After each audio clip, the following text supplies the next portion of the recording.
எல்லோருக்கும் வணக்கம். இன்றைய நன்னாளின் அன்பே யோகம் நிகழ்ச்சியில் ஆன்மீக அமுதத்தை பெறுவோம்.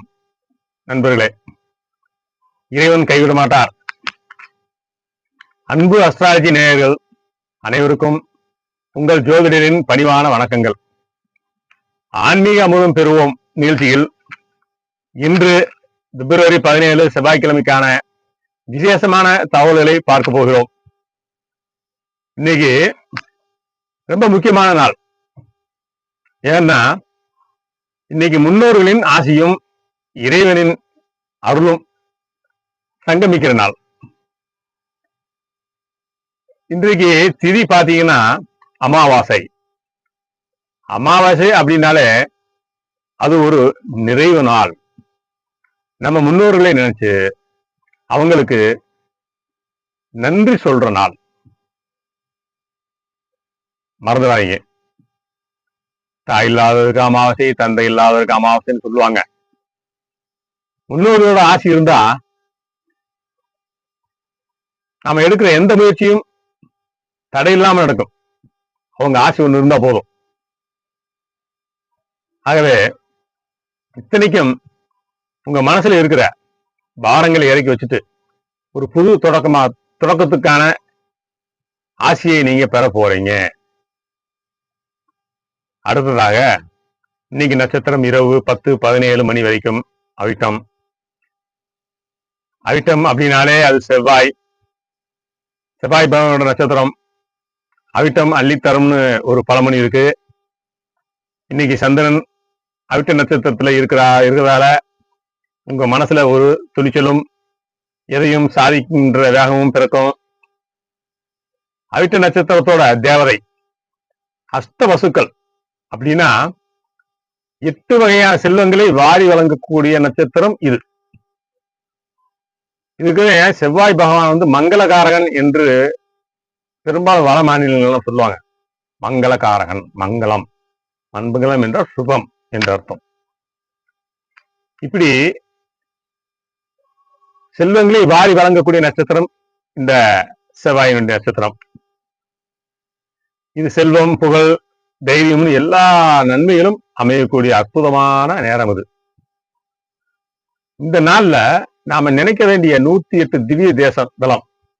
அதுல திருவல்லிக்கேணி மாவட்டத்தில் இருக்கிற திருவைகுண்டம் வைகுண்டநாதர் கோவில். இந்த தலம் நவகிரகங்களால் சூரிய ஸ்தலமாக போற்றப்படுகிறது. இங்க இருக்கின்ற பெருமாள் இந்த உலகத்துக்கே ஒளியை கொடுக்கிறார். ஒளியை கொடுப்பவர். அமாவாசை அன்னைக்கு இந்த வைகுண்டநாதரை மனதார வேண்டிக்கிட்டா பித்திருக்களோட சாபம் நீங்கி உங்க குடும்பத்துல நிம்மதி பிறக்கும். நேயர்களே, இன்றைய நாளை வெற்றிகரமாக ஒரு எளிய பரிகாரத்தை உங்களுக்கு சொல்றேன். இன்னைக்கு அமாவாசை மற்றும் செவ்வாய்க்கிழமை இணைஞ்சு வர்றதுனால ஒரு மண் அகல் விளக்கு நல்லெண்ணெய் ஊற்றி 2 மிளகு போட்டோம் தீபம் ஏத்துங்க. இந்த தீபத்தை உங்க வீட்டு வாசல்லையோ இல்ல மாடத்திலேயோ வச்சு வேண்டிக்குங்க. இது உங்க வாழ்க்கையில இருக்கின்ற திருஷ்டிகள், எதிர்ப்புகள் அத்தனை விலகும். ஏன்னா செவ்வாயோட நாள். அதே போல இன்றைக்கு முடிஞ்சா ஒரு பசுமாட்டிற்கு அகத்திக்கீரை அல்லது பழங்கள் கொடுங்க. இது உங்க முன்னோரோட ஆன்மாவை குளிர செய்யும். இது அற்புதமான ஒரு வேலை. அவங்க ஆசையை உங்களுக்கு முழுமையாக பெற்றுத்தரும். மறக்காம செய்யுங்க. நேயர்களே, இன்னைக்கு இருக்கிற இந்த அமாவாசை திதியும் அவிட்ட நட்சத்திரமும் உங்களுக்கு ஒரு பெரிய பாதுகாப்பை தரும். மனசுல இருக்கிற கவலைகளை அந்த வைகுண்டநாதர்கிட்ட விட்டுருங்க. வீட்டுல தீபம் ஏற்றி முன்னோர்களை நினைச்சு ஓம் நமோ நாராயணான்னு சொல்லுங்க. காரிய தடைகள் எல்லாம் விலகும். நாளைக்கு ஒரு புதிய ஆன்மீக அமுதத்தோடு உங்களை சந்திக்கிறேன். உங்கள் வாழ்வில் நல்ல நலம் பெருகட்டும். நன்றி, வணக்கம். மகர ராசியில் 10ஆம் வீட்டில் செவ்வாய் உச்சம் பெற்று தனது சொந்த நட்சத்திரமான அவிட்டத்தில் அமர்ந்திருக்கின்றார். இன்றைய நாளில் அந்த சந்திரனுடன் நினைவது ஒரு வலுவான தர்ம கர்மாதி யோகத்தை போன்ற அமைப்பை சில லக்னங்களுக்கு தரும். இப்போது நீங்கள் காணப்போவது ராசி பலன் என்பது சந்திரனை வைத்து சொல்லிக் கொண்டிருந்தோம்.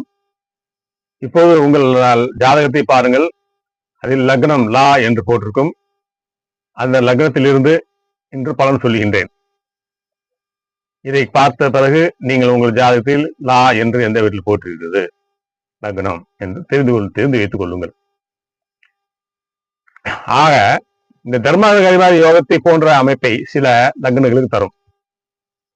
12 லக்னங்களுக்குமான பலன்களை பார்ப்போம். இப்போது மேச லக்னமாக இருந்து லக்னாதிபதி 10 உச்சம் செவ்வாய். தொழில் மிகப்பெரிய அதிகாரம் தேடி வரும், புதிய வேலை கிடைக்கும்.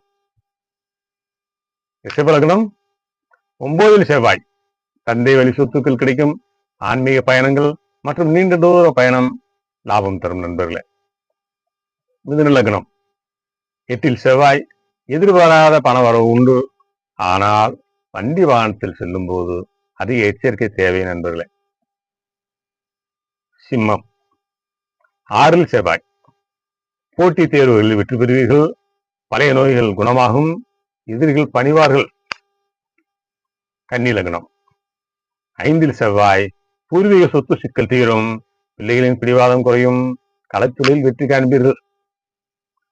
துலாம் லக்னம் 4 செவ்வாய். வீடு மாற்றம் அல்லது மனை வாங்கும் யோகம் வலுவாக உள்ளது. தாயின் ஆதரவு பெருகும். விருச்சிகம் 3 லக்னாதிபதி. அசாத்திய தைரியம் பிறக்கும். தகவல் தொடர்பு மற்றும் எழுத்துத்துறையில் இருப்பவர்களுக்கு லாபம் நண்பர்களே. தனுசு 2 செவ்வாய். குடும்பத்தில் சுப நிகழ்ச்சிகள் நடக்கும்.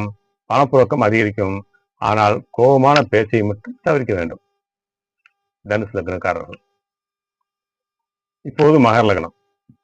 லக்னத்திலேயே உச்சம் பெற்ற செவ்வாய் ஆளுமை திறன் கூறும். எதிலும் முன்னின்று செயல்படுவீர்கள்.